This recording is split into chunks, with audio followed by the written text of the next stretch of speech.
Good morning. Good morning, everyone. We're going to get started in just a couple minutes. We have everything, all the materials for today's meeting on the tables outside the door except for the agenda. So we're just waiting for those to arrive and then we'll get started. If you are a delegate or an alternate, could you please raise your hand? I'm going to do a quick visual count to see if we're close to 12 or 13.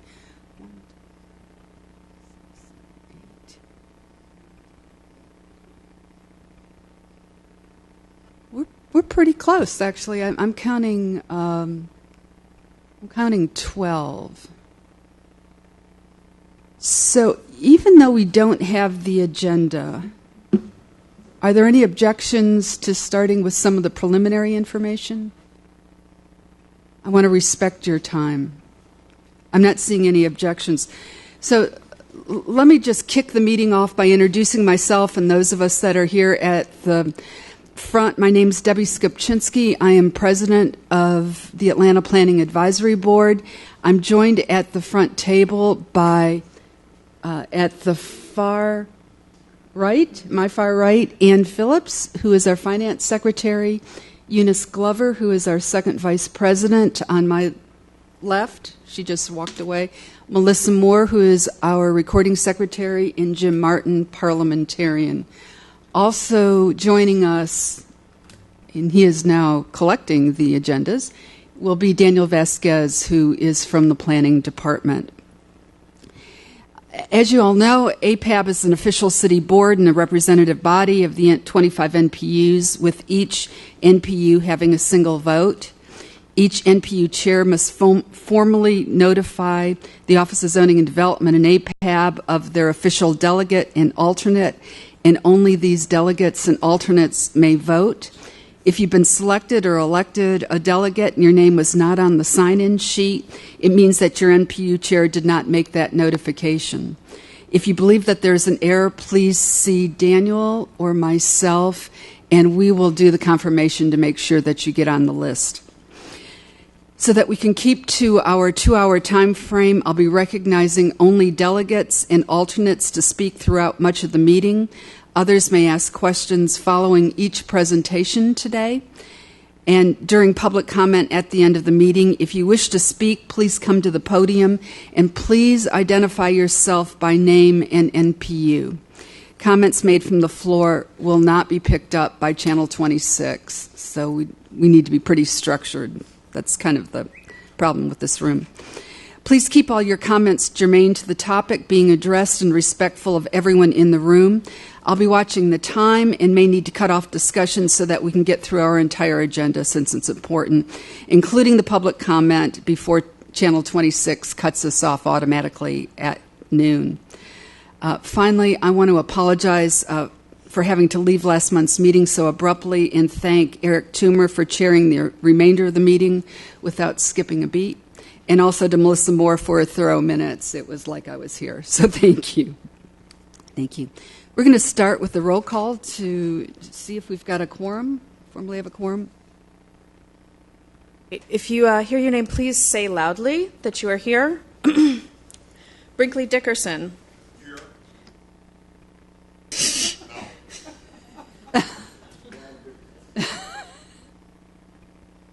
It's not April Fools. NPUB, Richard Raw. Here. Dr. John Muzzy. NPUC, Zach Gober. NPUD, James Martin. Here. And Melissa Moore, here.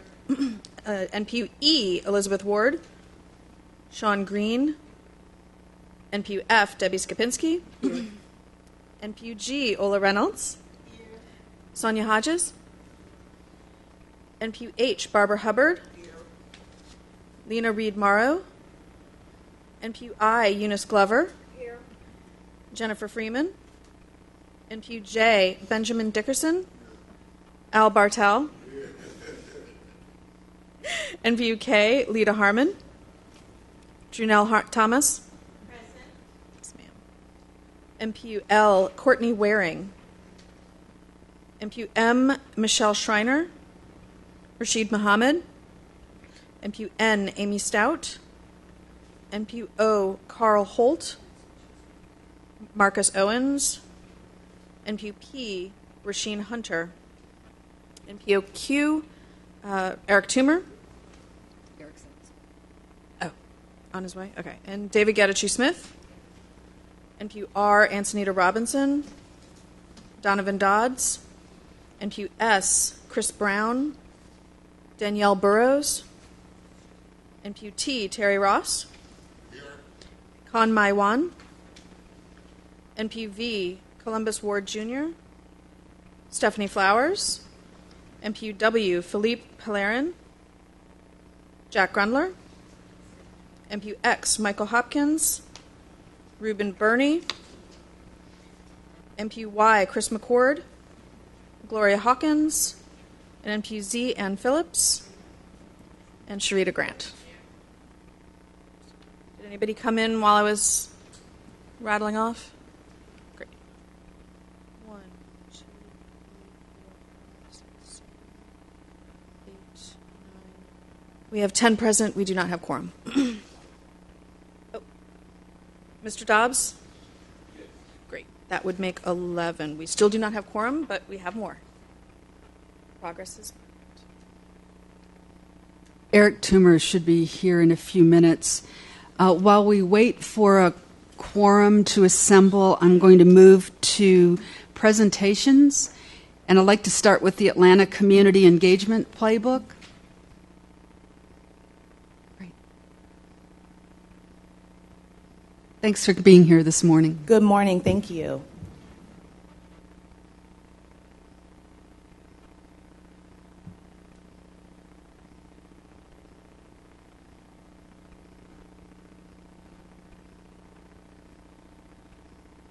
Mr. Carr, we'd like to get started with the presentations.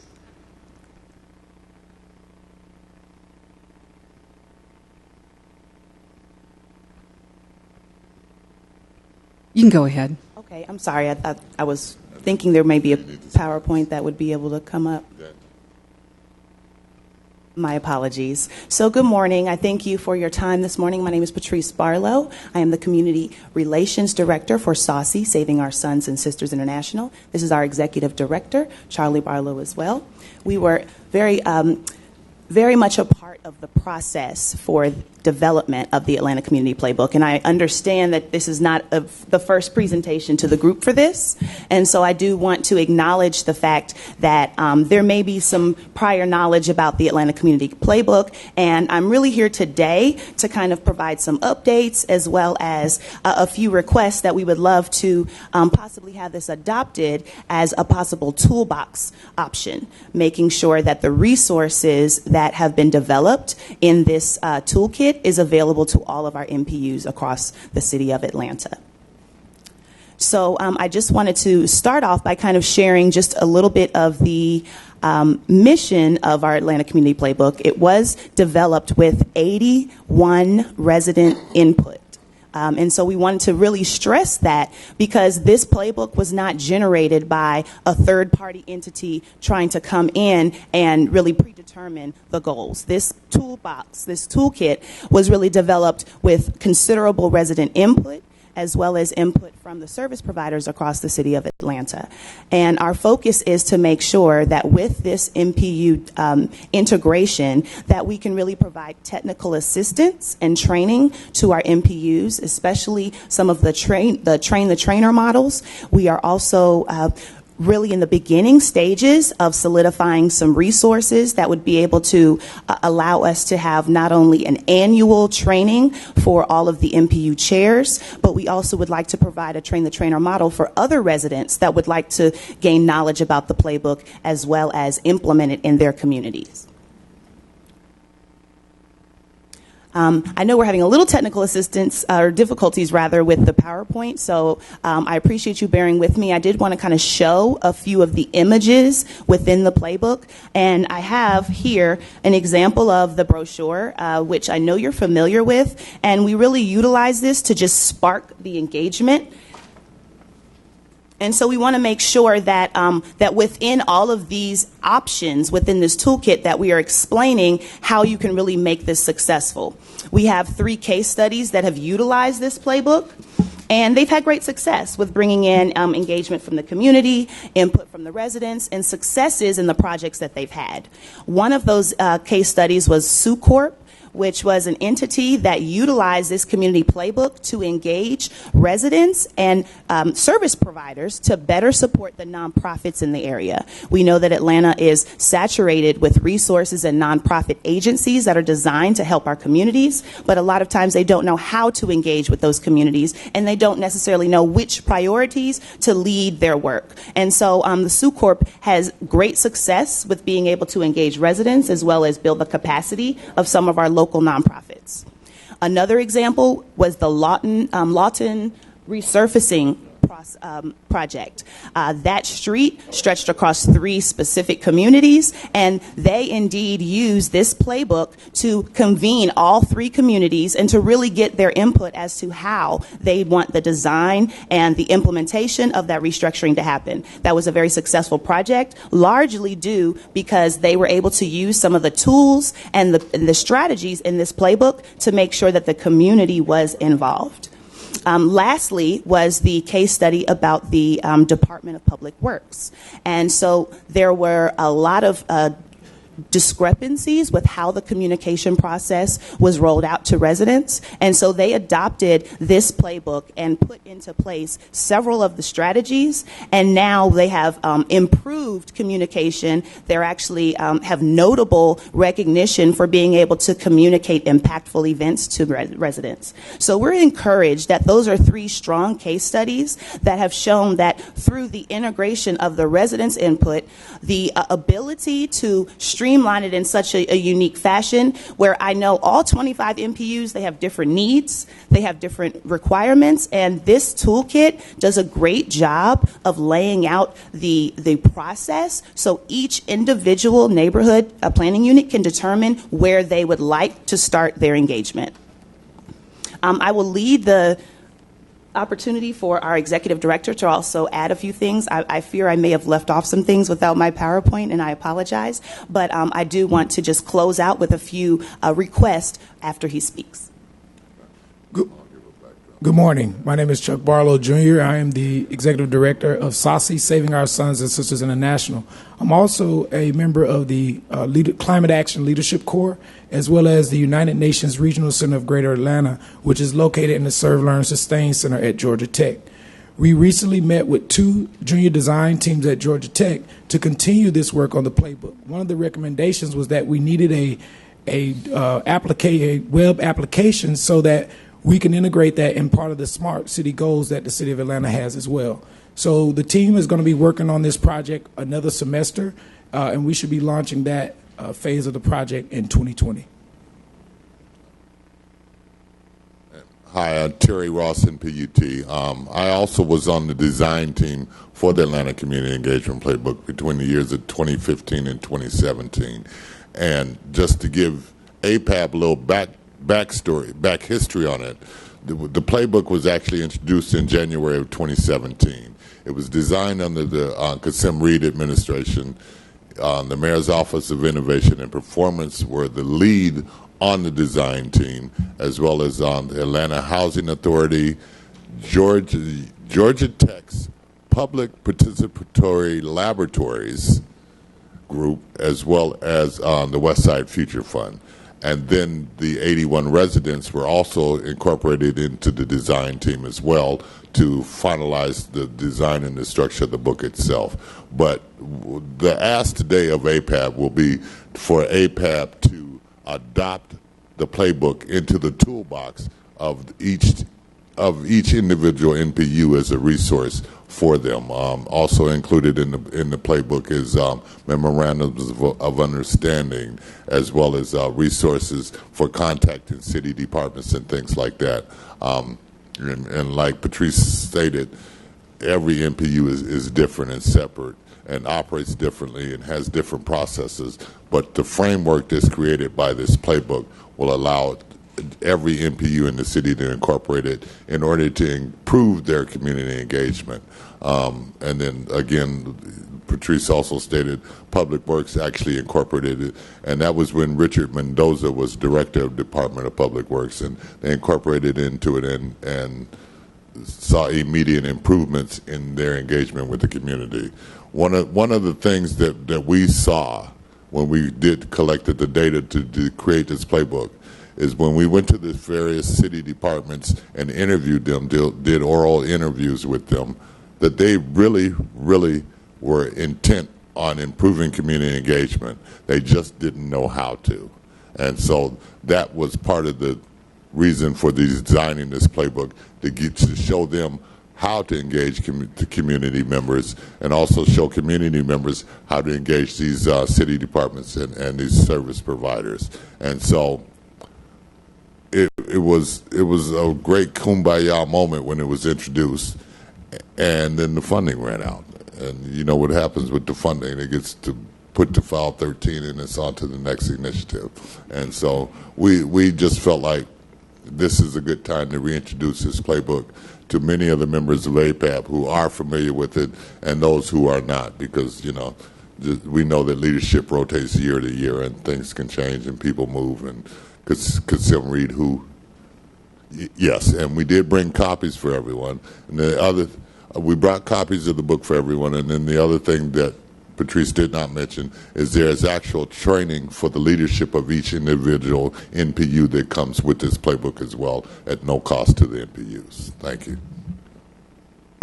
Terry. Well, really, Yes, Ann. Ann Phillips, chairperson NPUZ, had an opportunity to briefly speak with Patrice on our way in. Okay. And I was telling her that I thought the playbook was very well done, very informative.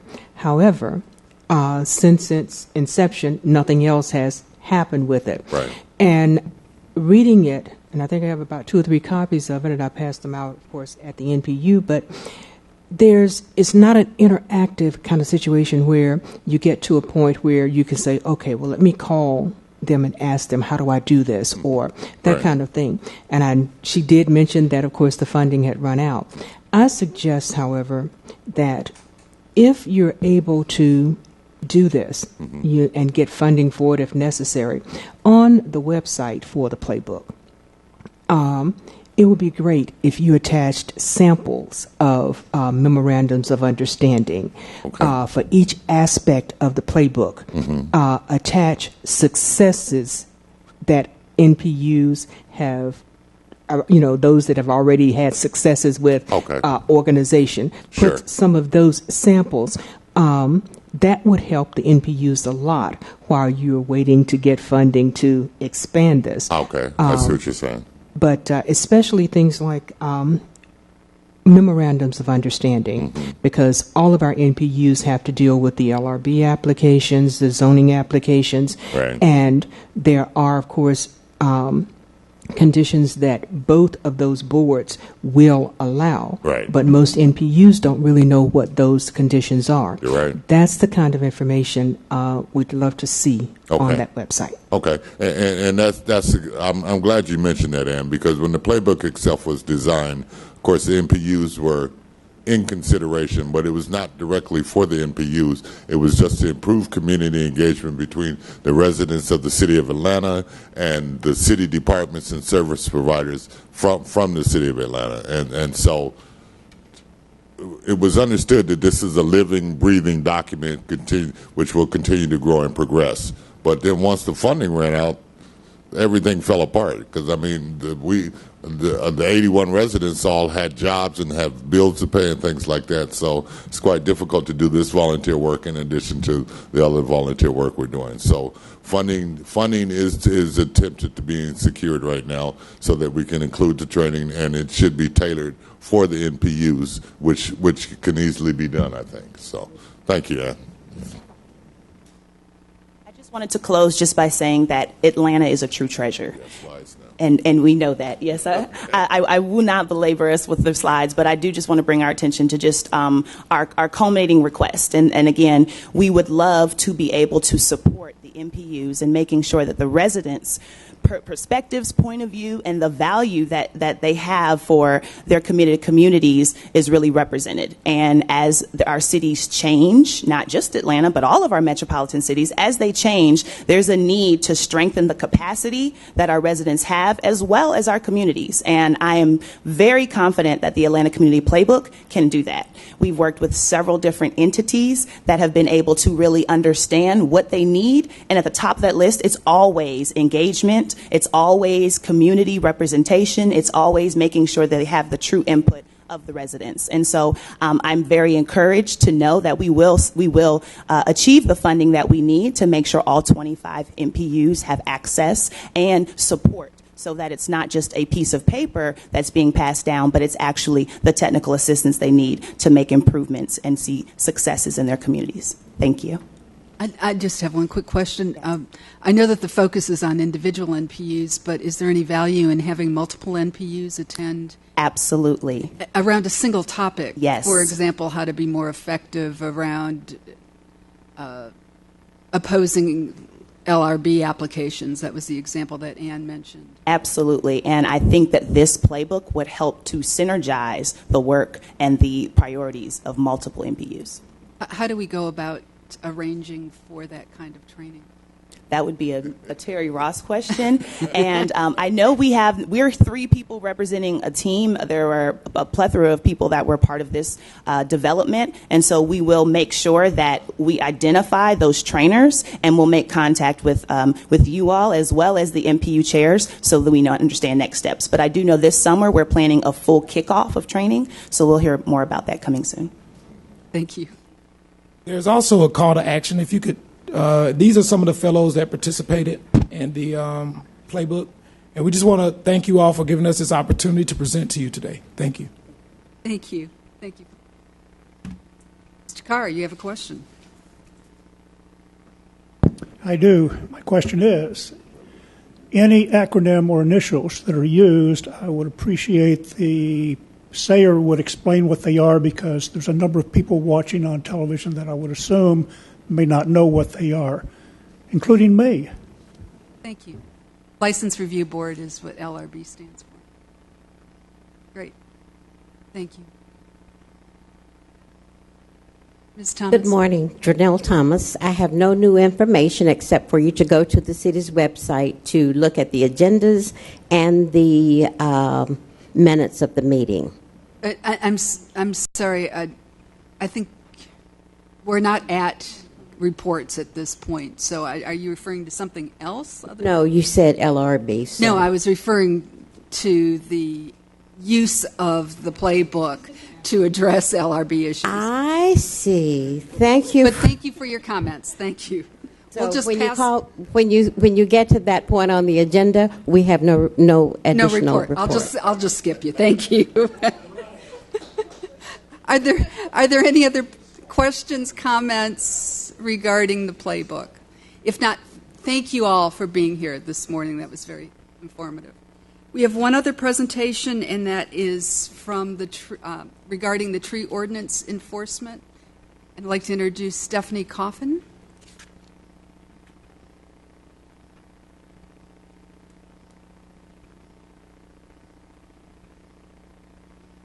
Yes, I'm really happy to be here. I have attended NPU meetings for many, many years, and I recognize the service that everyone gives to the NPU. I think it's really a valuable institution in our city.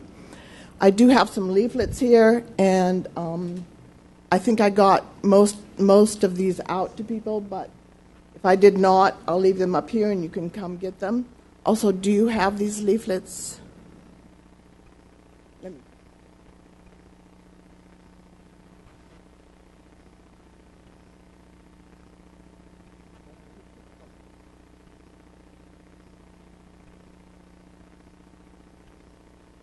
Yes, my name is Stephanie Coffin, and I am from NPUF. I am representing the Tree Next Door, which is a tree advocacy organization that began in 2009. And we have not always been active since that particular time, but we became really active last year when we understand that the city was sent out a contract with Biohabitats to rewrite the tree ordinance. And with that, we were all very interested in trying to get a new tree ordinance because of the weaknesses of the one that we have now.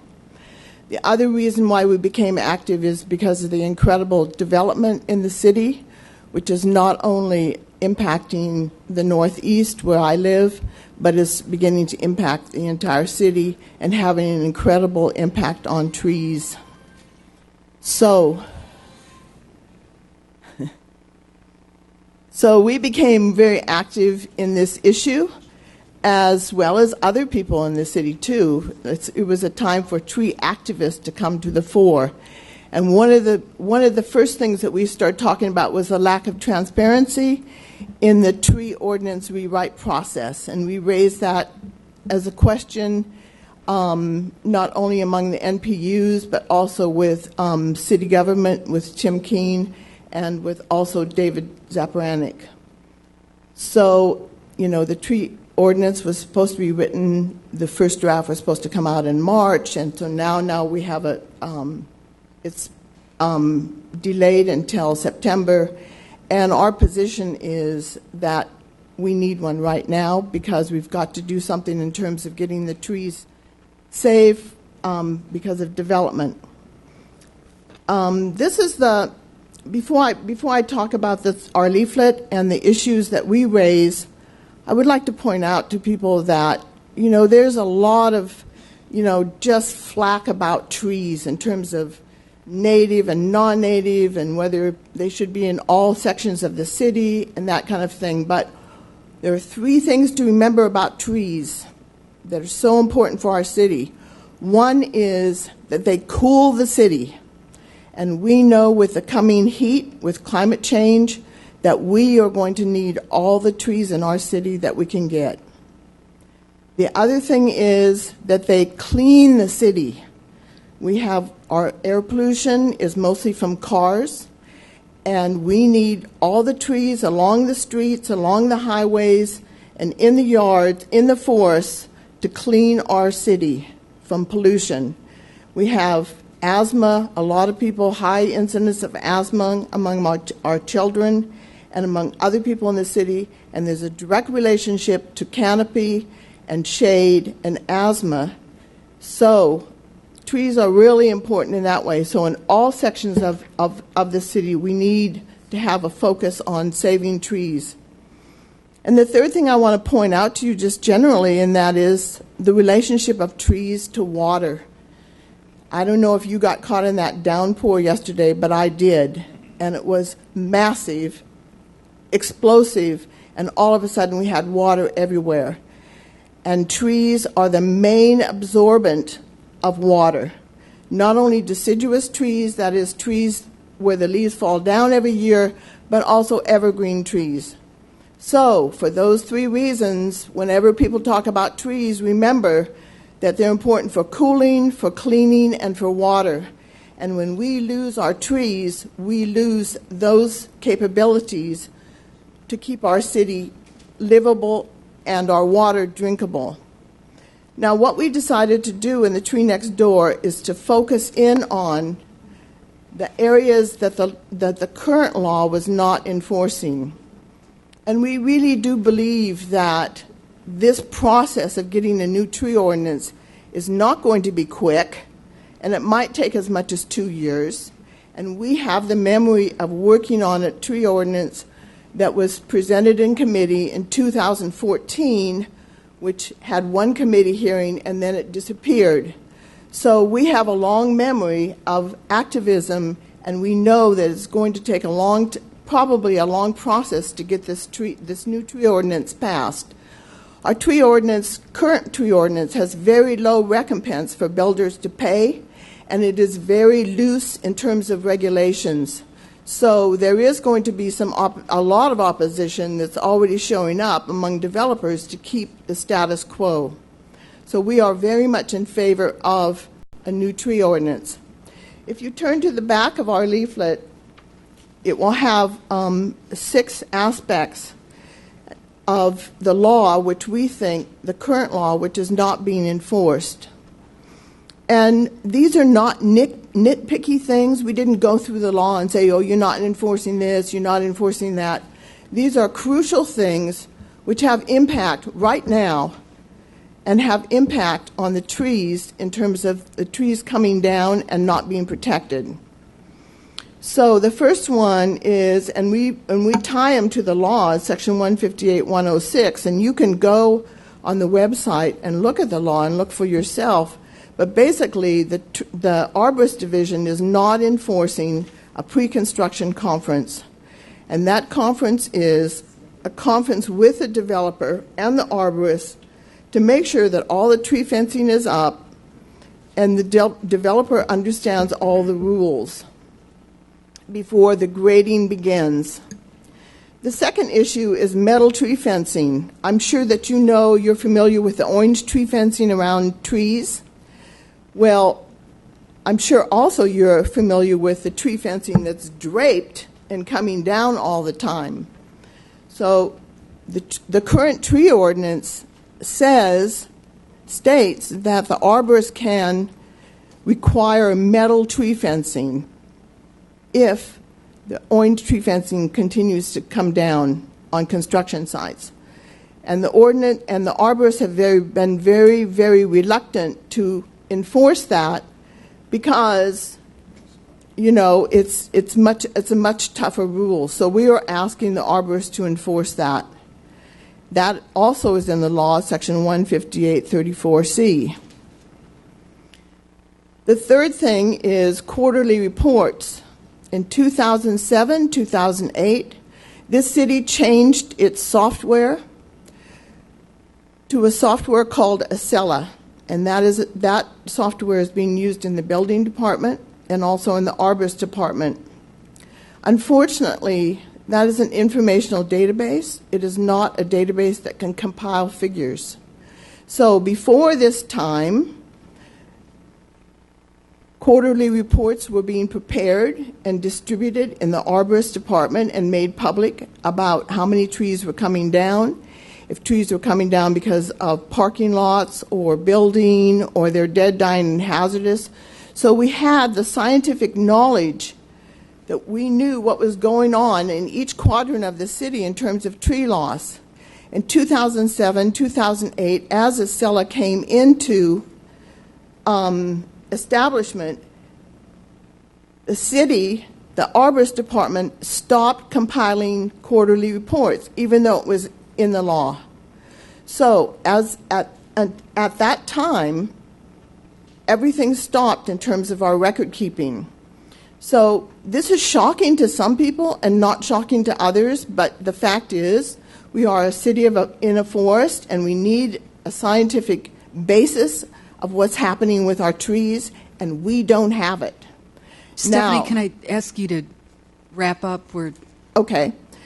The other thing is postings. The second thing, postings are not followed. The posting rules are not followed. The third thing is, or the second to the last thing is, the master plan is in the tree ordinance. It says that the Parks Department is supposed to be working on a master plan, and they have never done that, so we have no planning in our city. And the last thing is that the Arborist Department basically has no standards of practice, or only one standard of practice, and so the arborists, among all the arborists, they're not following the same procedures. So we know that even if there is a new law, they're still going to have the same employees. They're still going to have the same system. So we're asking right now that the city enforce these aspects of the law that are not being enforced. Is there anything particular that you want the NPUs to do? Well, I think that one thing is that I know that you have the announcement of these urban ecology public meetings right here. And I would encourage everyone to get active in terms of going to find out what what is going on, what is the agenda for the new rewrite, and also keeping track of that, focusing in on your NPUs in terms of your own tree canopy and what can be done, and then also just activate, yourself in terms of knowing what we have to do to protect the established trees in our city. Great. So activism, yes, that's what I want you to do. Be active, yeah. Are there any questions? Yes.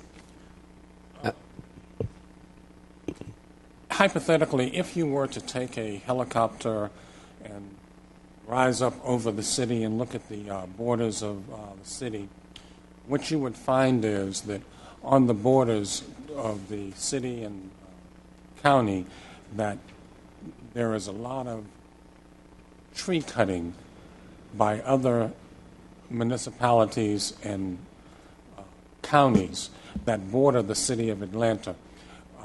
How would you expand your request to try to do something with the state to prevent that? Because you can clearly see that there is an assault on the perimeter of the city of Atlanta, and may not be intentional, but it is, by the other municipalities and counties that border our city.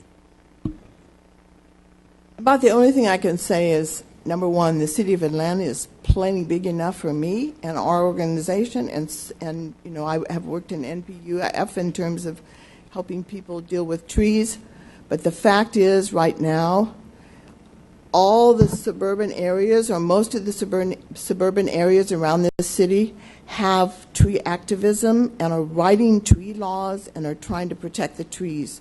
So I know what you're saying is true, but we are witnessing a whole rebirth in terms of valuing natural resources, and there is incredible activity around the suburban cities. Decatur is one example. They've just gone in and beefed up their tree law. So yeah, that's happening. Steve, you have a question? Debbie, I had a question too. Oh, sorry. Well, I guess it's really kind of more of a comment, but in terms of things that can be done in advance of a rewrite of the tree ordinance, which seems to be one of your focuses, there is, to my perception, a real problem with the arborists in the Parks Department who have purview over the trees in the public right-of-way, in that their response time is just glacially slow. I recently reported illegal tree cutting in the public right-of-way, and I had to report it to them because the arborist office will not respond to those reports. And their response time is 2 months and counting on citing the perpetrators of that illegal tree cutting. And I guess my point is that there seems to be nothing in the code and no particular reason why the arborist's office couldn't issue that citation themselves, except that they've chosen to make this rather arbitrary distinction. Actually, it's not arbitrary. It's in the law. The Parks Department has the jurisdiction over right-of-way trees and also trees in school on school property. Sorry, I guess I should let me rephrase that. Okay. What I mean by arbitrary is who does the enforcement, not who has the purview. Okay, so as in, they move code enforcement into the police for similar reasons. No, here's the deal: the Parks Department is supposed to be protecting right-of-way trees, and every tree in the city over 6 inches is supposed to be protected. However, I agree with you. The Parks Department has 2 arborists. They don't even have the capability of protecting right-of-way trees. They don't respond to my complaints. We are losing our right-of-way trees. They are not protected under construction. They're not protected from debris. They're not totaled when they're taken down. And the right-of-way trees, which is the trees where most of the money from this city goes, are not being protected, and we're losing them. And as far as I know, the Parks Department doesn't even keep track of what's lost. So it may take you two months or 2 weeks. They do not respond to my requests and my complaints about right-of-way trees being disturbed and taken down. That is a huge, huge problem. And what we're recommending is that right-of-way trees and trees on school property go into the regular arborist department for for them to enforce the law, for them to be protected with tree fencing, and for some kind of system to be developed for they can be recorded and replaced, because this is a really shame that we spend so much money on our trees in the right-of-way, like Trees Atlanta, and they're just being taken out, and there's no recording of the loss. I agree with you. It's really a bad situation. One last question, Steve. Oh, I'm sorry. Actually, I have two comments. About 3 months ago, I discovered that there was an appeal on illicit tree cutting, and I didn't find out about it until after the appeal, which I had previously notified the property owner of, is that these trees were going to get damaged because they made a parking lot out of this vacant lot. I called up David Zamaret, who's the chief arborist, and I told him is that every NPU needs to be notified on a citation about trees. So hopefully that'll make it into the new tree ordinance. My other comment is, for those that don't know, this is I was going to say world famous, but let's just say Atlanta famous tile artist. If you're ever in Virginia Highlands, you will see her tile artistry on her house. Thank you. Very much. I would just like to say that there is one thing in the law that I talk about posting. The city has to post yellow posting when they're going to let trees come down, and what they're doing is they're posting it on Sella. They're supposed to put a list in the on the city website, and they refuse to do that. So we can't really know the yellow post. We can't really know that trees are coming down, and we have asked them to change that, and they just refuse to change that. So that's one section of the law that we would really like changed, because we do need citizen involvement to stop trees from coming down. Mr. Rowe. Oh, I'm sorry. Thank Last you for coming, ma'am. This dispute between economic development and real estate and saving the trees has been going on as long as I can remember. I have two questions for you. Your voice is strong, and you're very, into this, and a lot of enthusiasm. What's new about your position that has not been already said? That's question number one. And question number two, if this were a legislative body instead of what it is, a citizen group, in other words, if this were the city council, right, what would you be saying to them right now? In other words, what would you be recommending that they do legally to make your goals happen? A lot of legislative bodies, when they're lobbied, the lobbyists go to the trouble to write a law before they even approach the legislators. In other words, they give them a piece of legislation that's already crafted and that has all their objectives in it. And then they essentially, persuade the legislators to enact that law. Have you done that? So I'm getting into strategy here. What's new? Why should anybody listen to you now when they haven't in the past? And secondly, what are you doing explicitly to change the circumstances now with the new law? Well, I think what's new is that instead of fighting tree battles and going to the tree commission and helping people with appeals, we really have pointed out significant aspects of the current law which the arborists are not enforcing, which will have to be enforced in the new ordinance, and so they might as well start doing it right now. I mean, when we do have a new law, we will have record keeping. I know that we'll have some record keeping, and they can just start right now. And that has to do with all of the things on this sheet.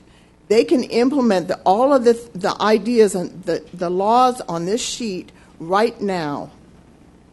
And the second thing is, if you were a legislative body,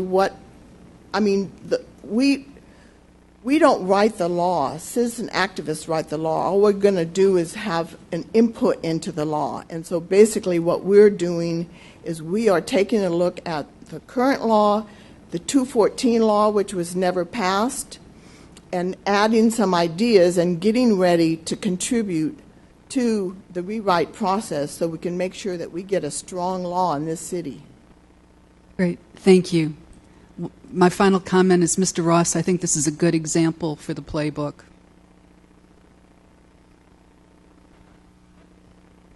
Great. Thank you. Thank you. Stephanie, thank you. Okay. I believe that we have a quorum. I'm going to try this one more time. If you hear your name, please say that you are present as loudly as you can. Well, as loudly as reasonable. MPU A, Brinkley Dickerson.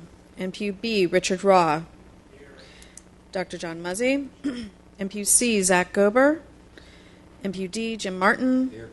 Melissa Moore, here. MPU E, Elizabeth Ward. Sean Green. MPU F, Debbie. Present. MPU G, Ola Reynolds. Ms. Sonia Hodges. MPU H, Barbara Hubbard. Here. Lena Reed Morrow. MPU I, Eunice Glover. Present. Jennifer Freeman. MPU J, Benjamin Dickerson. Here. Al Bartel. Here. MPU K, Lita Harmon. Junelle Thomas. MPU L, Courtney Waring. MPU M, Michelle Schreiner. Rashid Muhammad. MPU N, Amy Stout. MPU O, Carl Holt. Marcus Owens. MPU P, Rasheen Hunter. MPU Q, Eric Toomer. Present. MPU David Getachew Smith. MPU R, Antonita Robinson. Donovan Dodds. Here. MPU S, Chris Brown. Danielle Burrows. MPU T, Terry Ross. Here. Kanmai Wan. MPU V, Columbus Ward Jr. Stephanie Flowers. MPU W, Philippe Pelerin. Zach Grundler. MPU X, Michael Hopkins. Reuben Burney. MPU Y, Chris McCord. Gloria Hawkins. MPU Z, Ann Phillips. And Sharita Grant. 1 second.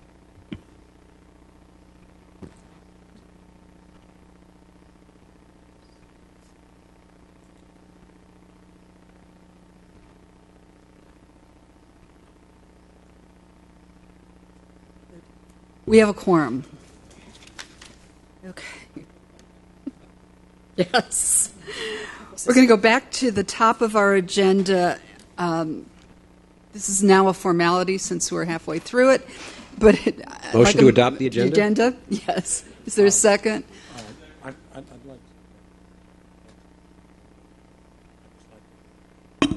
I'd like to amend the agenda. I'd like about 30 seconds for the bylaws. Just wherever you want to put it. Put that under committee reports. Thank you. Okay. There's a Motion to adopt the amended agenda? Is there a second to that? Second. Thank you. All those in favor, please say aye. Aye. Anyone opposed? Motion carries. The agenda has been amended. We are now. We have 3 sets of minutes to approve. They are on the table for January, February, and March. Y'all should have seen January and February. They've been distributed a couple times when we haven't had agendas. Jim, do we have to do separate motions to approve them, or do we do single one? Okay. Is there a motion to approve the minutes? I'd like to make a note on the March minutes. There is one area where I did not know if it was the first or third day of the month. It's highlighted in yellow.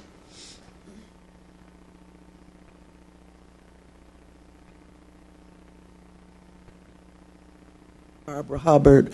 That is, Melissa, the 3rd of the month at Greenbrier Mall, where recycling does take place. And also there needs to be a correction on the email address. It should be kabc@atlantaga.gov for Keep Atlanta Beautiful, Atlanta. Okay. Motion to adopt all 3 sets of minutes with that correction? Second. One more correction. Mr. Bartell, which one are we correcting? Correcting the March 16th general meeting agenda, and the email for contacting Civic is npu@civic.org, and it should be npu@civicatlanta.org. Thank you all very much for reading them that thoroughly. I very much appreciate Yes, it. Thank you, Mr. Bartell. Are there any other corrections to the March minutes? I think our motion is still meets. Motion to adopt the minutes with those 2 sets of corrections? Second, we have a second. Any discussion on the motion? All those in favor of approving the January and February minutes without changes and the March with several changes, please say aye. Aye. Anyone opposed? Motion carries. Thank you. Happy to have that off the agenda. We are now moving to resolutions, and I'm going to refer these to Mr. Martin. These are resolutions coming from his committees. Okay, so you should have all seen these at least once, if not twice before, because we did not have quorum to deal with these in February or in March.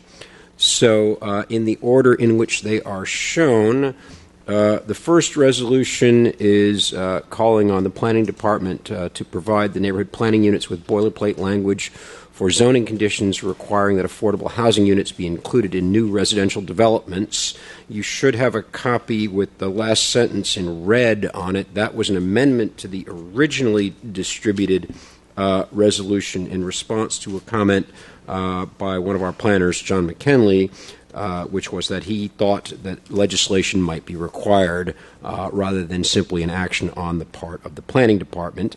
Essentially, what this is intended to address is when we have a developer come before us seeking a rezoning to permit or zoning variances to permit a residential development, we have no way of requiring of him that any affordable housing component be included in that, and so he is asking us for something, and we would like to be able to ask for this in return, and lacking appropriate language to do that has been a problem.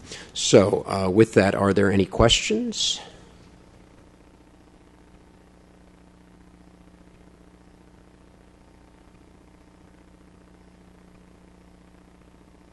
Renell Thomas, NPUK. The question I would have about the boilerplate language, will that information be presented to APAB for approval of this specific language once it's developed? I guess the question is really that we want language that is valid in the eyes of the planning office. It's not going to apply to any particular zoning, so I guess I don't know. We could certainly bring it before the body, but again, it's sort of a legalese question. It's not a sentiment question. So that if, for example, a developer were to come to your MPU and say, I want to build, whatever he wants to build with the residential component, you say, well, we would like 5 affordable units based on this standard of affordability in that development. You would like that request to be phrased in a way that is valid. And so it's really the valid phrasing of that request and not the nature of that request. Whether it's 5 or 6 or 4 or 10% is... That's not the question I'm asking. Yes? The question I'm asking is, if the planning department develops the boilerplate language, will that language come before APAB for APAB's consideration? The resolution does not call for that, but I see no reason why it shouldn't. Because we all may have different ideas about the question and how the question is asked and what needs to be included in that boilerplate language. Thank you. Okay. Jim. I'm sorry. Yes, sorry. Okay. Does this apply to subdivisions? You said development. Subdivisions are provided to the MPUs for review and comment. That's all. So they're not business items for the MPU. So you could certainly provide that language as a comment, but it would not then be attached as a zoning condition because zoning conditions aren't automatically part of the subdivision process. Okay, so for the point of clarity, when you're talking about developers wanting to come in and build housing units, normally for us, they come in under the subdivision category, and we have no say-so over that at all.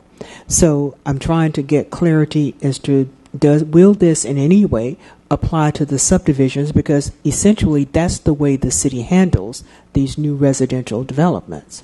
I understand. I'm not aware of any process by which a zoning condition could be attached in the approval of a subdivision.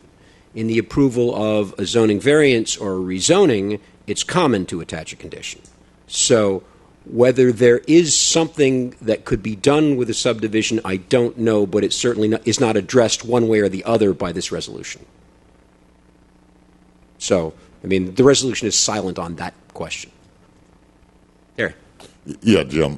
First of all, I want to thank you again for tackling this. I mean, you know, affordable housing is on the table and has been for a long time. It needs to be addressed. But affordable housing is of course, relative to location.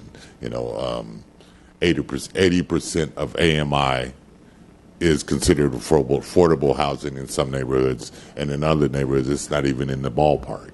You know, and that's leading to my question of who will determine and define what affordable housing actually is. Okay. So as I understand it right now in the inclusionary zoning ordinance, we have two definitions of affordability, one Yes. 80% AMI and one at 60% AMI. Yes. So my reading of that says at least those two definitions are valid as zoning conditions. Whether any arbitrary percentage of AMI would be similarly valid or not, I don't know, and that's sort of the reason for wanting boilerplate language. So there are certainly some NPUs where you might want to say 50%, 40%, 30% of AMI. Is that a valid condition? I don't know. Certainly 80 and 60 are because they're already in the code. And so that is a point where I think we need clarification, and where we need clarification from, at least right now, is planning staff, because if your MPU were to attach a condition that planning staff were to deem to be inappropriate for legal reasons, then they would essentially shoot it down in front of the city board that it went to, and nothing would happen. Correct. So you sort of need planning staff on board with the idea that the way you phrased it, regardless of what specifically you've asked for, is valid. And then whether or not they deem it appropriate is somewhat different, but it has to be valid at least. Okay. Does that make sense? It does. And, okay. And the only reason I'm asking this question and bringing this to the table is that it's multi-level, multifaceted, and the solution for the affordable housing will have to be as well. Yeah, I'm imagining the boilerplate language as being, blank number of units, blank percentage of AMI, rather than, specific numbers. But again, I'm not sure what the legal requirements are. So it's sort of back to planning staff to help us out with this. Right, and how does that translate to citywide legislation? Absolutely. Okay. Anyone else? Richard? Richard Rao, NPU B. We've been talking about this for a while, this specific resolution, and you told me that there's been pushback from planning because essentially there's nothing on the books that allows for conditions to be placed on variances or applications for land use, zoning, about affordable housing, and that in order to create a template or a boilerplate would require that some kind of new law be written, and that is essentially why you added this red language here. I see this as a good initial move to get into the discussion about affordable housing, and I understand and I'm hearing that the NPUs across the city are really interested in getting involved in this conversation. and therefore you're trying to facilitate that by giving them a tool. But it seems like this could be a little bit too proscriptive and runs up against legal problems in various ways. And I'm wondering if we might reconsider the approach we're taking here. I can say that the chair of NPUB, which is Buckhead part of town, has already asked me a series of questions about this, meaning that NPUB is very interested in the issue and that the communities and the neighborhoods up there are interested in the issue, which might be a surprise to some people, but it shouldn't be. And what I'm wondering is whether what we're really asking for is for planning staff to be told by their management and by city council to engage the NPUs in a dialogue about how this can happen on a case-by-case basis when these cases come before the NPUs. And that may be a checklist of ways that can be done, or some other sort of format might be the ultimate goal. In other words, a working relationship, a whole category of activity between the planning department and the NPUs, or the NPU chairs, or whoever represents that NPU, in order to kind of come up with a way of addressing that issue when it seems appropriate on a particular case, might be what we should be asking for. Now, I understand this kind of cuts to the chase, and in a fantasy world, there would be a piece of paper you could fill in the blanks and you'd be done. But I don't think, based on what Ann says, for example, that it's that simple. Although I think the goal is necessary and is pressing on the city now. So I'm just asking you, as the author of this, to think about recouching it in those terms if you think getting a resolution of that sort in front of somebody is actually going to make a difference. So that's my comment. Yeah, I guess what I would say to that is I think, and it's sort of the same comment that I made to Terry's question, that in arriving at what these numbers would be, right, because we're not asking for the numbers, we're asking for the template in which those numbers would be placed, there quite likely will need to be a process. And we're not asking for that process. But, I mean, obviously it should involve planners, should involve the developer himself, because what you want is sort of buy-in from all parties on what seems to be a reasonable number, and that's going to change depending on the circumstances. But until you have some way of creating a legally enforceable number greater than zero, you can't get anywhere. And so the idea is we need some way of creating a legally enforceable number greater than zero. And exactly what that number is a different question. It's a perfectly valid question, it's just a different question. Does that kind of answer your question? Oh, okay. Yes, Edith. I have a couple of questions. Does in your first whereas, does the ordinance on citizen participation use the language of umbrella? That's what I wanted to know. And if not, then I think that the community needs to have, especially the NPUs, need to have a definition of what umbrella means. The other thing is, I think the last time I was here, I asked to be a part of the committee that your committee, and I gave my information on my email and everything so that I could receive information. And did I forget to add you to my email list? I'm you sorry. Did. I apologize. And also, since we don't have an NPUR, we don't have a representative, we have to be represented in some way on these committees in APAB, and I think that's very important. The other question is, did the NPUs receive a copy of this for review and comment? This has been provided here at APAB for 2 meetings now. So it was provided here at APAB in both February and March for review and comment. Okay, and it was emailed out with the meeting announcement, I believe. Is that not correct, Debbie? Yes. Not for this month, but for previous prior, months, yes. So yeah. It has been emailed out to the full APAB list, which includes all the NPUs. So Okay, if you were so if if you were the here, NPU if you were was here not physically, here- you got a paper copy. If you're on the email list, you got an electronic copy. If you're neither of those things, you may never have seen it before. Okay.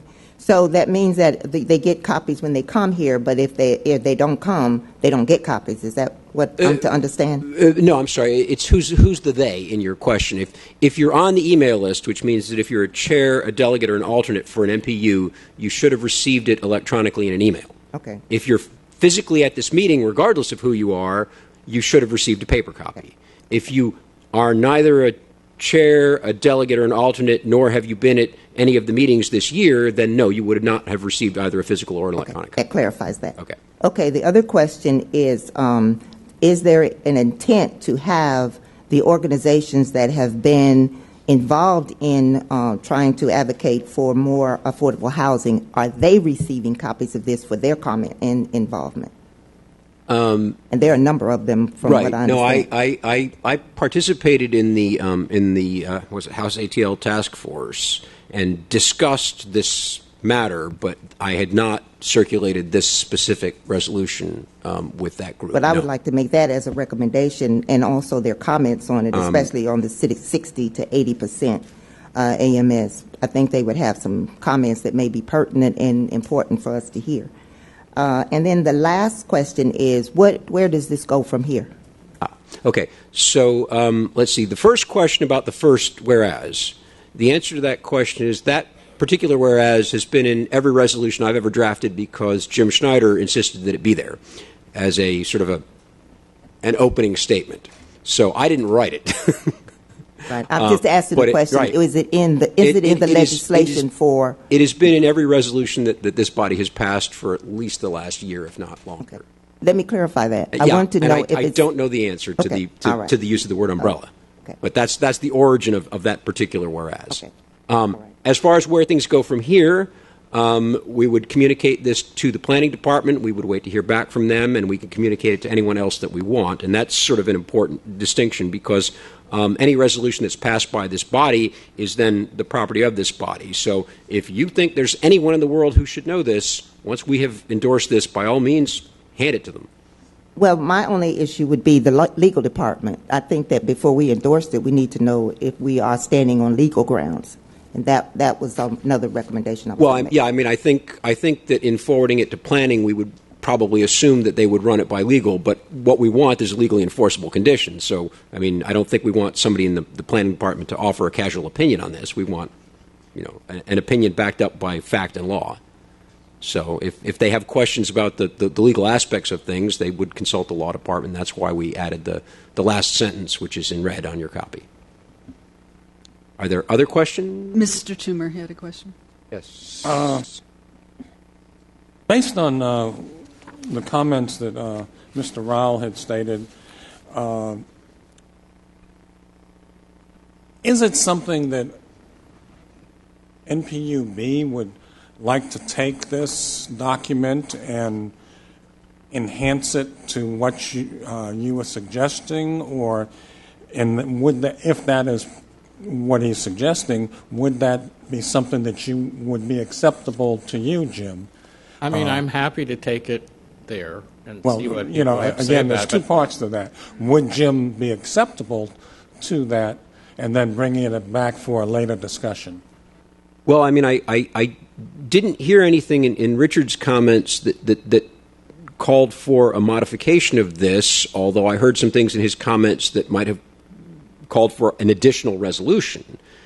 And so I guess, my question is, do you feel as if there's something here that needs to be changed, or do you just feel as if there are things that need to be added? And if you feel as if there are things that need to be added, could that not be a separate resolution? In response to that, let me say that, again, I think this is a good initiative and a good first step. But I've heard a lot of interest in kind of the topic and issues that pertain to it, and we've heard that there might be some legal complication to it.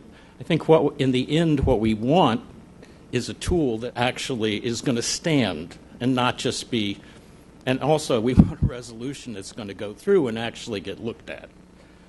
And in the interest of doing that, according to, following Mr. Toomer's thoughts, I think maybe the fact that this has essentially resided in the CDHR committee and the internal discussions there for the last few months and is now coming on the general floor, that and citywide to all the NPUs, even though it has been distributed on paper to certain leadership folks, that maybe we should step back for at least another month and get it before some people and get as much good input as we can. And I'm certainly happy to take it, to NPUB and see if there's anything constructive that they can come up with, including asking the question of is there a legal angle to this thing that can be circumvented or that can be incorporated into it. Our NPU, our planning rep is Jessica. And she comes every month. So this would go right to the top of the planning, staff as a consideration on that part. And then, of course, the membership of the MPU too. And anybody else, for example, if they want to be involved in that kind of conversation. So I agree that maybe we should step back for a minute, defer a vote on this, come back and see if we've had any additional thoughts to it, and try that. I realize you've been trying to get this passed for quite a while. My concern is that with a lot of these things that it gets said, oh, let's think about this a while longer, that a lot of time goes by, and then people say, oh, let's think about this a while longer because we didn't use that time to do any thinking about this. So that, in the case of what we have before us now, which we had before us last month and the month before. Let's just set a time certain for voting on it. Okay. It can be next month or 2 months from now. Okay, so how much additional time do we think we need to think about it? I think we need at least one cycle, maybe two. If I may, I think that it has been out there for such a long time, and also the fact that your organization has seen the problems and tentatively has also responded with their own solutions, that it really should only take the next session to get something back to us. And we have been going through this process for some time. Okay, we'll have to give it a try. Just for clarity, I'm not sure which point of whatever, but just for clarity, I'm the chair of an NPU that does a lot of zoning. We do a lot of variances, we do a lot of rezoning applications, and my NPU is can be condition happy. We like to add lots of conditions. Oftentimes those conditions are not accepted by the city. This is an example. This is not one that we would include, but say that one of our conditions is that we ask that the PDH zoning only be painted in neutral colors. The city would come back and say to us, that's not legal, and they would take it off. Is what your resolution is asking for is to provide us with a format or a framework of how those conditions should be written so that they are considered legal and will be enforced by the city and not discarded? Yes, that's a fair summary of it, and it also pertains to one of the other four resolutions that we're going to be considering when we're done considering this. Jim, quick question for you. We had a zoning application for which our city council person had to work with us diligently on. So to resolve some of the issues that we had, she went directly to the director of planning to find out what conditions we could place on that property. And she came back with a long list of planning conditions that I never even knew existed.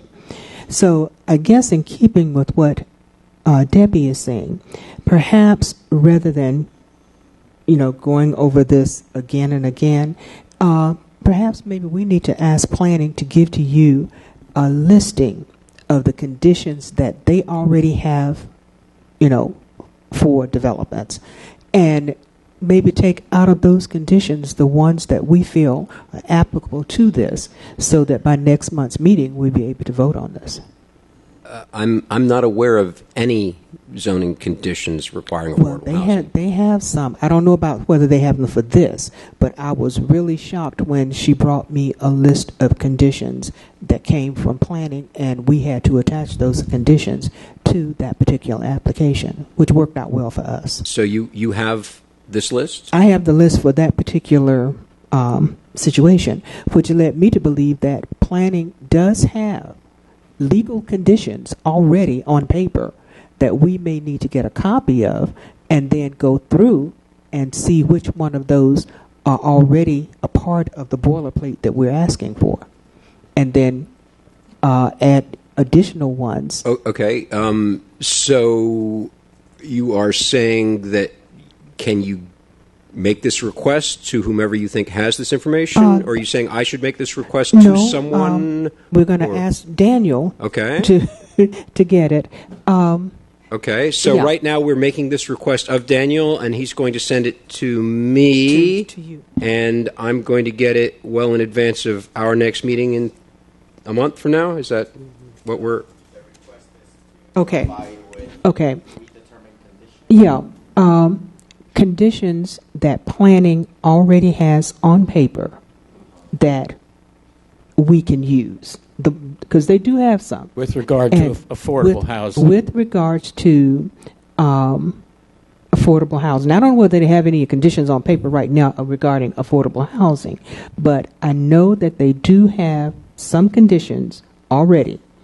Says nobody seems to know about these, and I didn't know about them until they sent them down to me, whatever conditions they have. So if you would like to know, like if there's a condition that says the building shall be no taller than 100 feet, that you would like to see that condition, or I guess I'm... Well, I'm saying we need to have a copy of all conditions that they already know are legally enforceable.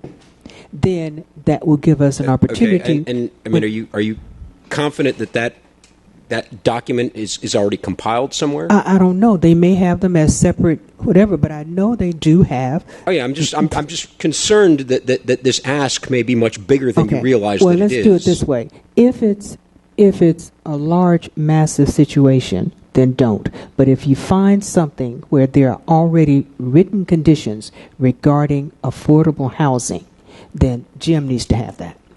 Does that work? Can I ask the chair what her recommendation is on this resolution? Well, okay. Having heard the conversation. So this is coming out of committee, and I think we're really getting bogged down in this. And a lot of this discussion is probably discussion we should have had last month and the month before, because it doesn't require a quorum. So what I suggest coming out of committee is that we simply defer action for 30 days, and 30 days from now, if whatever information we think we need has not materialized, we do not then continually defer in the hopes that some information will turn up, because I suspect that a lot of these questions are going to be unanswered next month as they are unanswered now, but I'm fine with waiting a month to find that out. And that would also be my recommendation as well. Okay, I just have one comment or question. Please make it quick, because we're really starting to run out of time. I'd like to know if there are any NPUs other than NPUB that has a housing policy where this kind of language is included in there, because I think it would be very helpful to know what other NPUs are doing and whether or not they have considered this, something similar to this, in their policies. And if not, I'd like to have know which ones do not have a policy and those that do. The only blanket policy statements of MPUs that I'm aware of are in the CDP, and I have not reviewed those to see what they all are. This is the last comment. Yes, okay.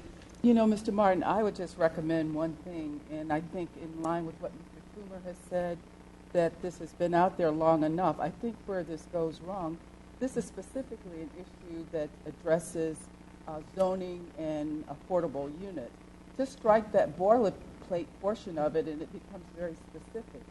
Is there any guidance that the zoning can give us for NPUs that speak directly to guidelines for affordable housing? Just strike that boilerplate.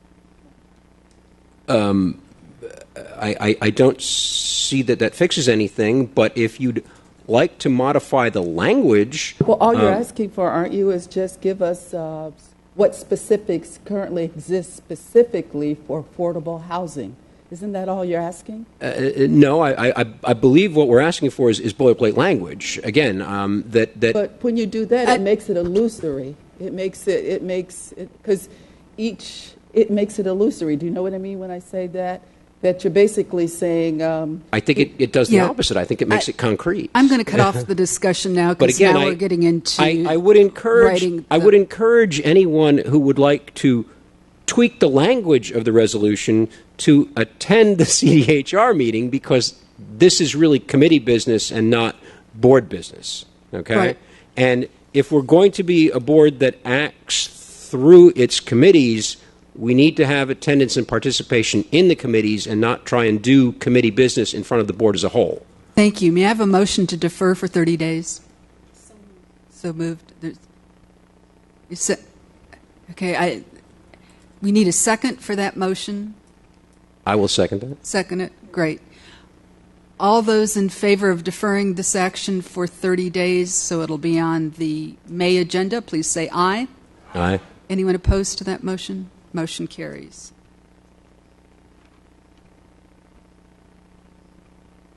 I'm sorry.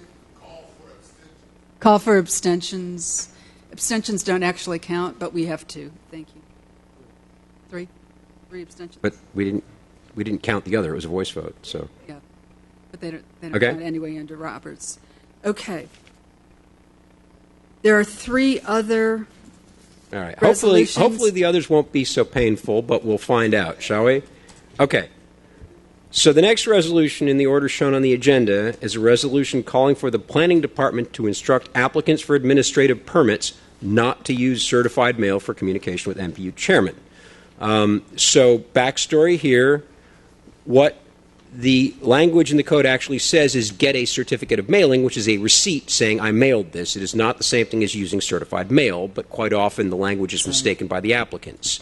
If you are an MPU chair and your mailing address is your home, then certified mail delivered to your home is problematic if you have a job because you're not there to sign for that mail in the middle of the day.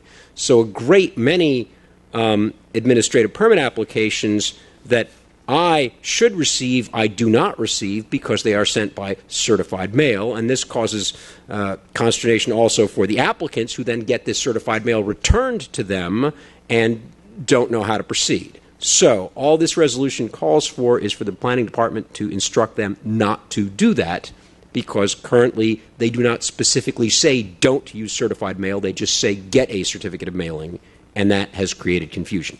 So, questions? Quick questions, please. While she's coming up, Jim, are we recommending how we want them to send it, or just not by certified mail?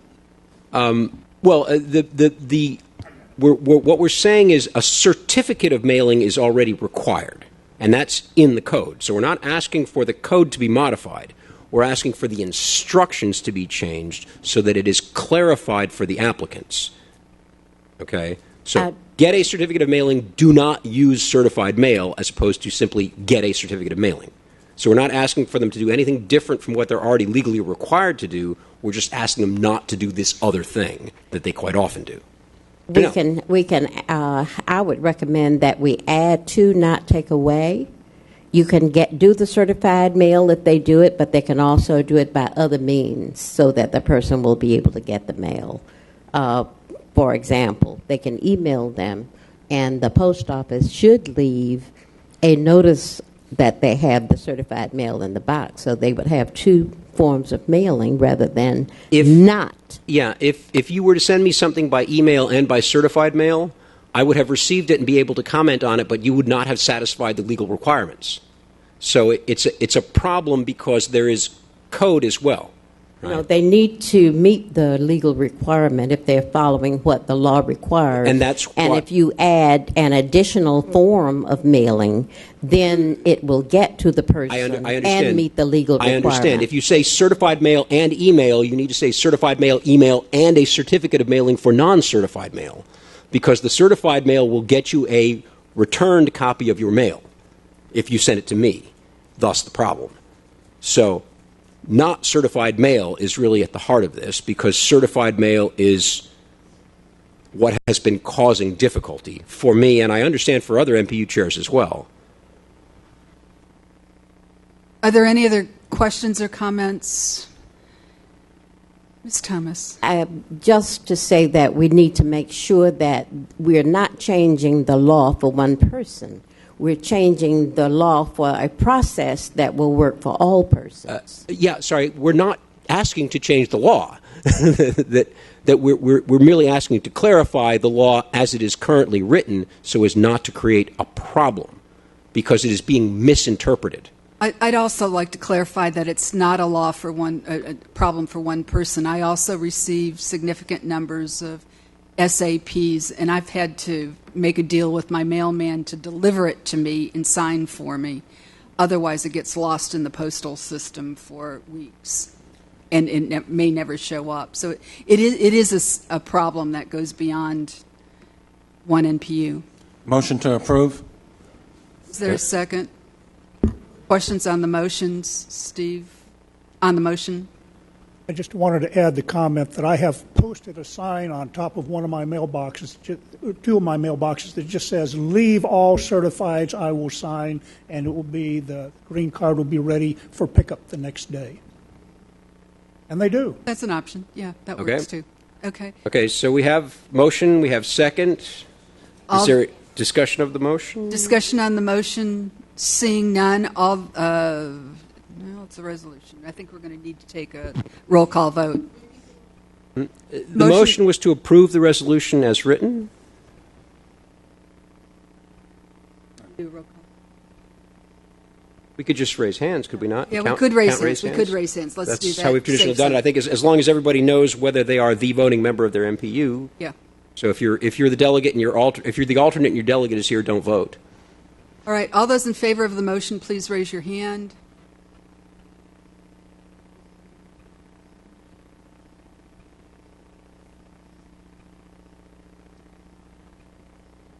Count. Slow counters. And back here as well. It's 5.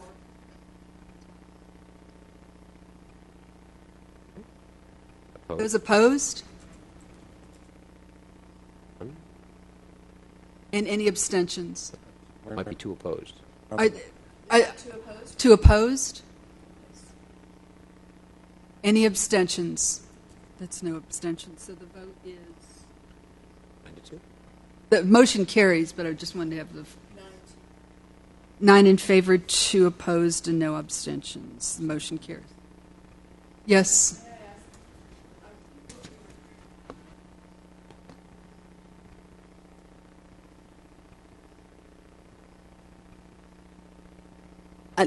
The motion has carried, and I asked for questions on the motion, didn't hear any. So unless you voted in favor and want to reconsider the motion, we need to move on.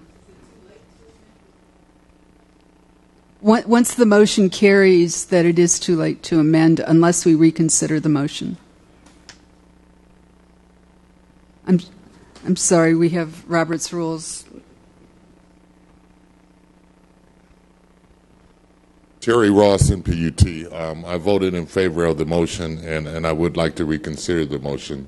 I think Janelle stated it, rather than taking away, add some language to it, so that we can address some of these things. Because I did hear a resolution, the resolution Steve stated, because I know it is a problem.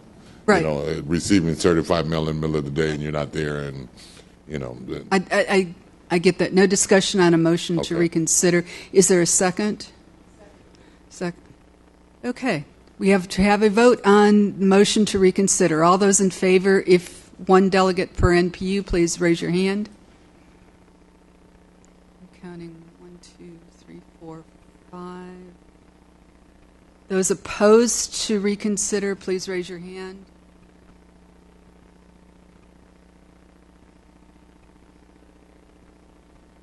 Hold 5. It's a tie. Any abstentions to reconsider? 2 abstentions. It's a 5-5 to 2 vote. Motion failed? Yeah, motion fails. Motion fails. It was a tie vote. Thank you. All right, number 3. All right, moving on. Okay. So we have a resolution calling for the City of Atlanta Planning Department to assign logical street addresses to all tax parcels in the City of Atlanta and to develop and implement reporting systems that utilize other geographic coordinates. Essentially, the issue that this is endeavoring to address is if you were to phone up and report or mail in and report a zoning violation or a code violation or an illegal tree cutting or anything of that nature to the city, the reporting system is entirely based on street address and nothing but street address. And street address is a problem because there are many parcels within the city that do not have street addresses. So in my personal experience, this came up when I reported the illegal installation of a fence. The problem was the fence was illegally installed on a parcel that did not have a street address. The inspector came out to the wrong street address, cited the wrong person for the wrong violation, and has never managed to find the fence that was actually in violation, which is standing to this day 3 years later. I have run into similar problems with large parcels where there is a single street address assigned to a parcel that spans several blocks, and a specific violation will be on one particular frontage that is perhaps not even visible from that street address. So that is the issue, and it is, I can read the specific language, but basically what we would like is for those parcels that either do not have street addresses or that have illogical street addresses, such as 0, to be given logical street addresses, as in a number greater than the one to their left and lesser than the one to their right, and to come up with other reporting systems. So for those large parcels, you can report their geographic coordinates in some way other than with a street address. So with that, are there any questions? Any questions regarding the resolution? Is there a motion? Motion to approve. Is there a second to the motion to approve? Any discussion on the motion? Last call for questions about the motion. Seeing none, all those in favor, please raise your hand if you are representing your NPU.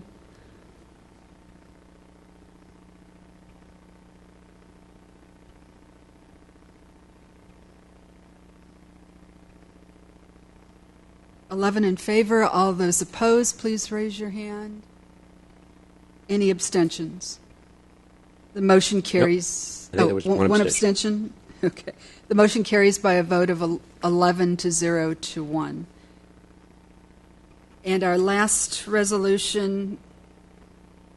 Okay. So this one is in a similar format to our first resolution. What it is calling for is boilerplate language for zoning conditions requiring saving specific trees or groups of trees during redevelopment. Again, this is an issue that I have run into from personal experience. We attempted to place such a condition on a rezoning, and it was struck down by planning staff as being invalid because the city has a tree ordinance. And the developer subsequently clear-cut the lot, even though the trees in question were easily savable with his site plan and his development plan. So what this resolution is calling for is for the planning department to provide us with a set or a language for a boilerplate condition that would be legally enforceable for those sorts of circumstances. Questions? Seeing no questions, is there a motion? Okay, thank you. Okay. Hey, Jim, wouldn't this require the input from a botanist?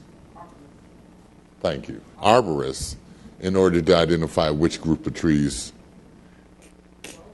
Well, again, I think that along the sort of similar lines to our discussion of the other ordinance, we're not saying which trees need to be saved, which areas of trees need to be saved. What we're saying is that we need some enforceable language so that we can say this is a tree, this is an area of trees that needs to be saved, because without that language, it doesn't matter how you identify the trees, whether they're million-year-old specimen trees that are of immeasurable public value. If you have no language with which to protect them, then protecting them is impossible.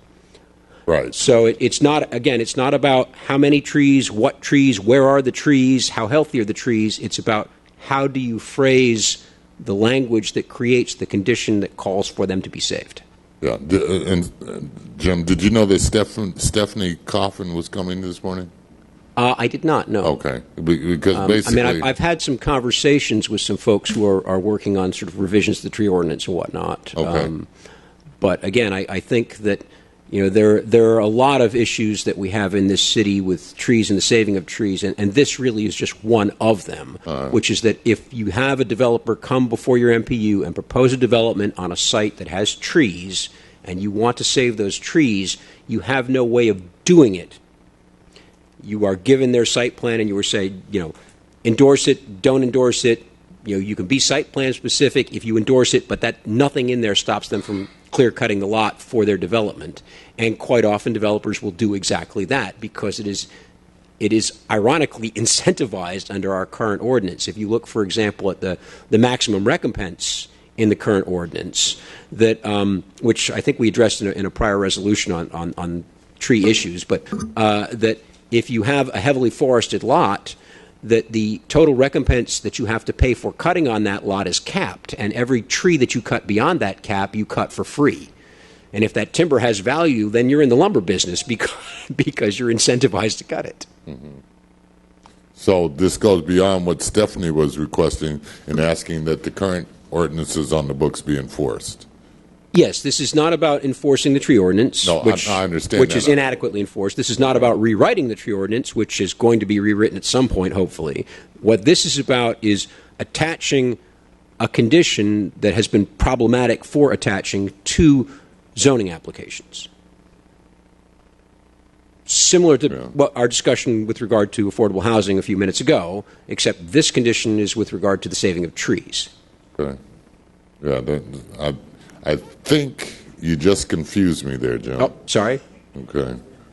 You need more clarification? I do, please. Okay. Yes. So when I say it's similar to what we discussed before, right, we're not trying to get the details of the trees that will be saved. We're trying to get the language that would allow any tree to be saved.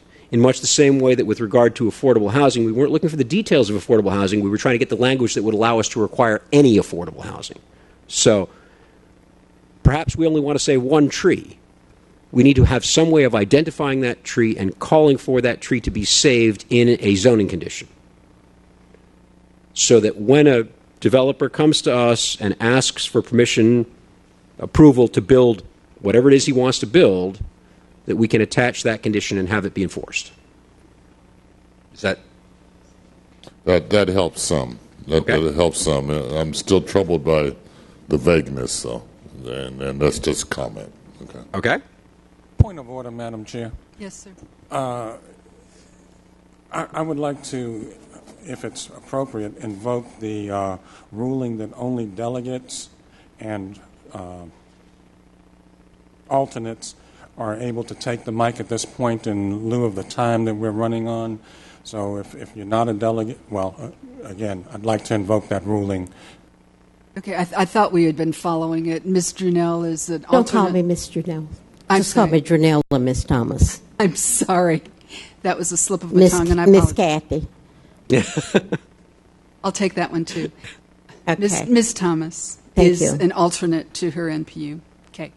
I'd like to, in light of the language, it's very similar to the first resolution, I'd like to rise to make a motion that we defer this pending the same kind of information that needs to be gathered. And also, if you will send me this information electronically, this is the first day that I'm serving as a delegate, so I don't have all of the information that's being presented here and cannot make a sound discussion. So I'm moving to defer this. There's a motion to defer. We need a second. I'm not a delegate, but I am very confused about the fact that the last time I came, I was given an opportunity to talk because I have concerns, but now I didn't know you could invoke a citizen not to be able to talk.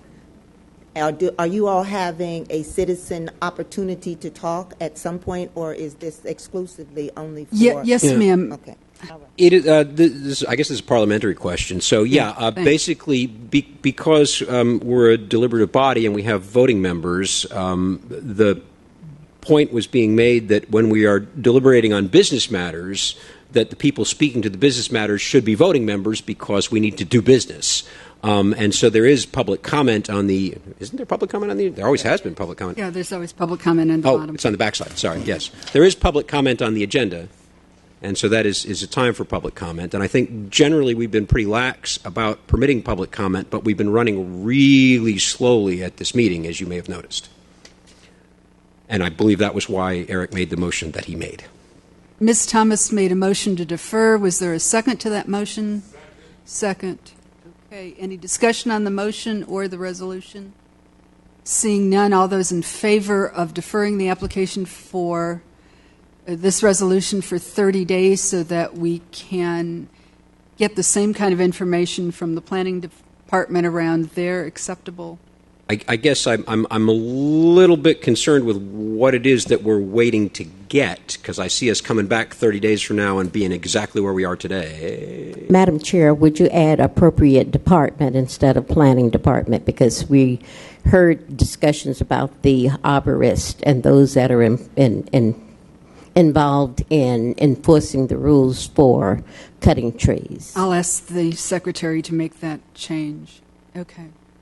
Your last comment, Mr. Martin, I still say to you, I think the drafting is better worded if you leave out boilerplate. If they decide to add that, then... Again, if you're concerned about the specific language, I would encourage you to come to the committee meetings where we draft the language, because that really is committee work and not work of the body. But I think because I think what you're saying doesn't change the meaning, and if you believe that it conveys that meaning in a better way, this is not the venue at which to discuss that, especially since we now have a motion on the floor to defer. So revising something prior to deferring it would be an incredible waste of time. Well, we've talked about making committee meetings. Unfortunately, it coincides with my Lakewood Heights monthly meeting. But again, I think what it does is it makes it illusory. You can accept the comment for what it's worth. But if you excluded it, I think you would get the same results. You're asking them for whatever, put the condition. I appreciate your comment.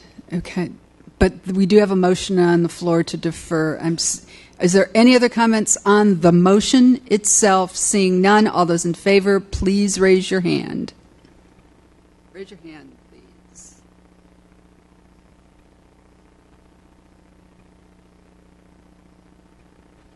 Five in favor. Anyone opposed to deferring?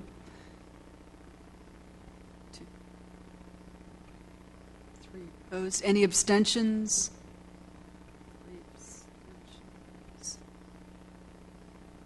The motion carries with a vote of 5 in favor, 3 opposed, and 3 abstentions.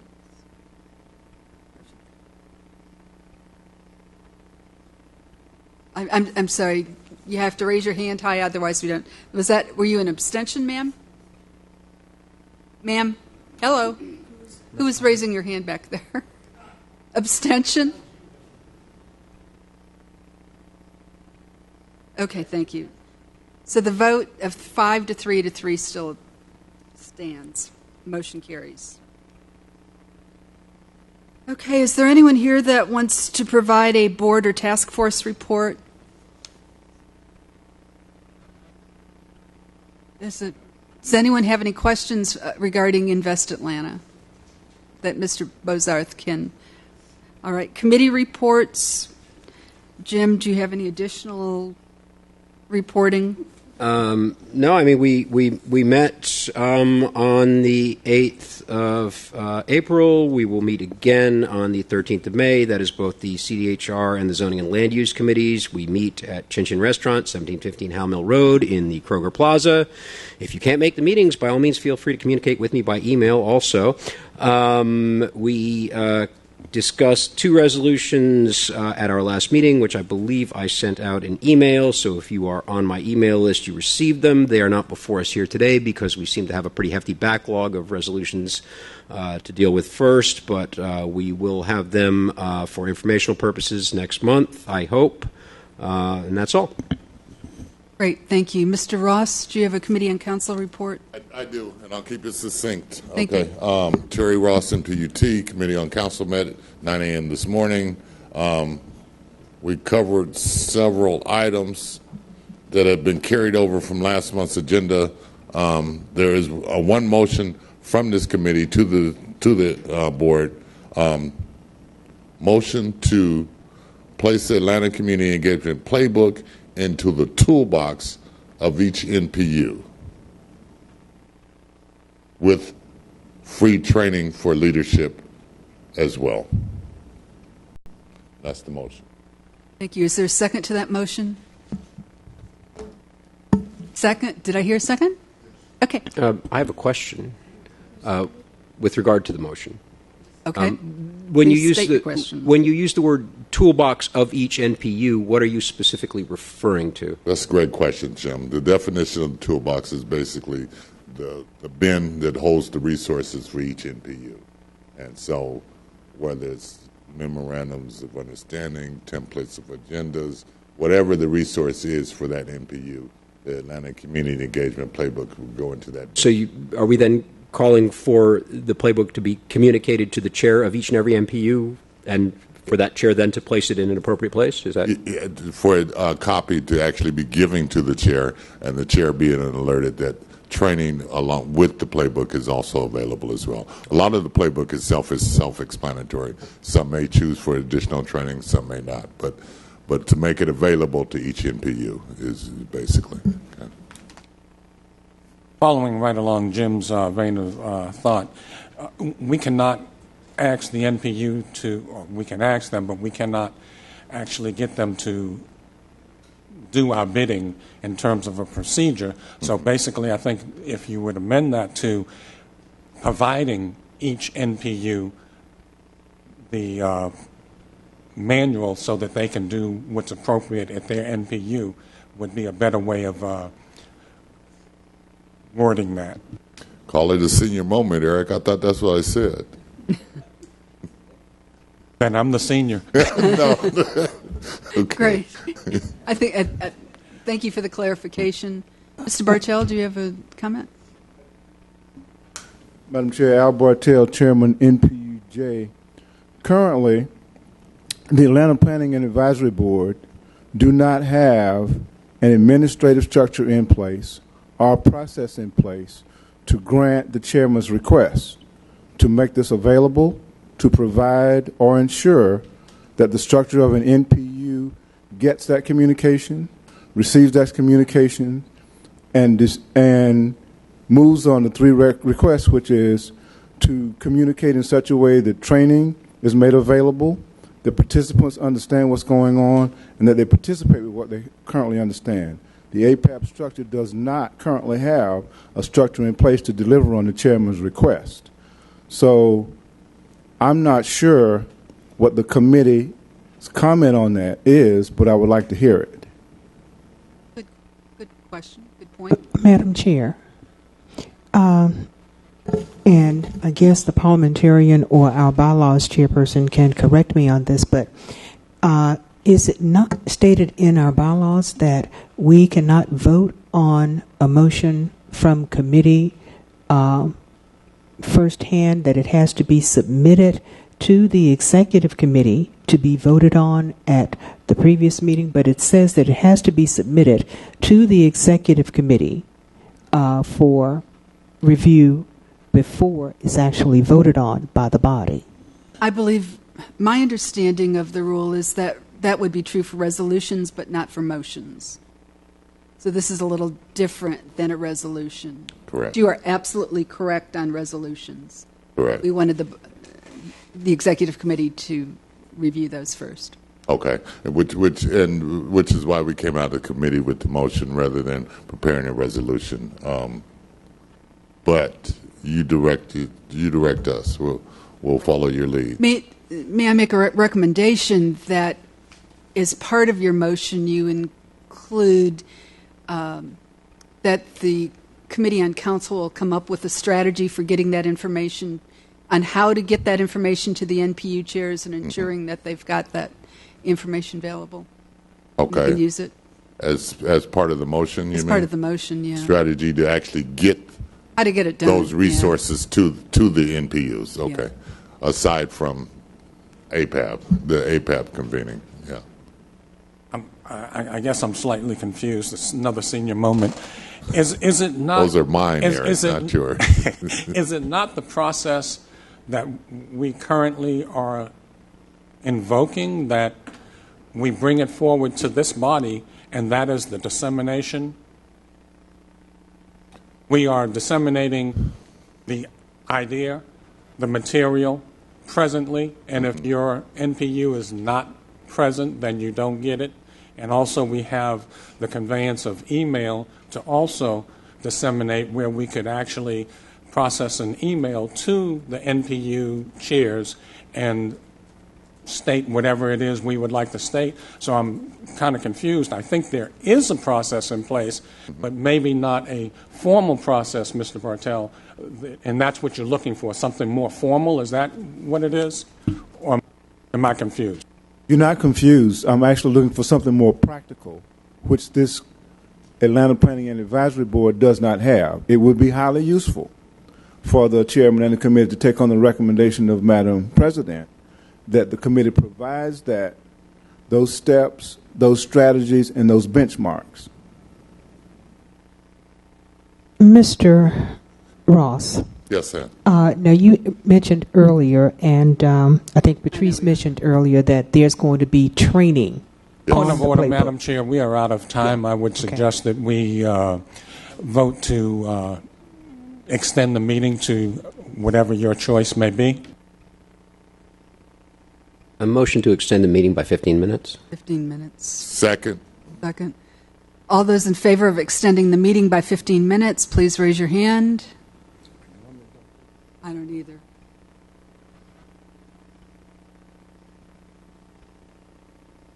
Eight to extend. Those opposed, please raise your hand. I don't see any hands raised. Those to abstaining.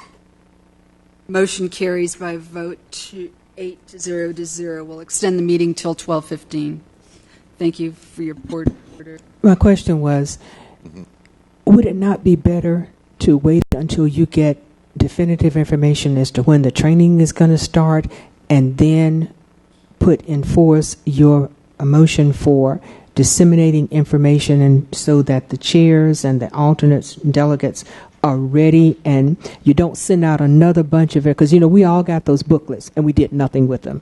So you don't want to duplicate that kind of effort.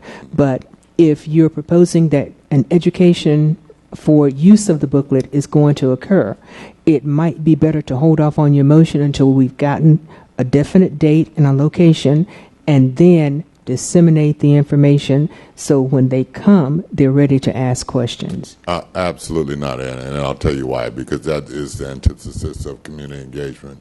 There will not be a meeting called saying, come one, come all, and get trained how to use the playbook. They're actually going to go to the NPUs when it's convenient for them, where it's convenient for them, and when they are prepared for it. So if an NPU says, hey, we want to be trained tomorrow, there'll be somebody there to train them. So yeah. Okay. Other comments? I see people in line. I just wanted to make a comment of what I think I'm hearing. One, I'm hearing a report from the Committee on Council. And number two, I'm hearing a request for an action regarding the use of the playbook and tools for the NPU. And what I would recommend is that we accept this as discussion coming from the Committee on Council and accept that report. The Committee on Council has asked for a motion. So at this point, we need for them to withdraw the motion so that we can, otherwise, I believe it's been properly seconded and we've got a motion on the floor. So, what is the ask, Madam Chair? Bond. And the process is to take wood, burn it till it's charred, and then use a wire brush to clear it off. And the result is a stronger piece of wood that's impervious to insects.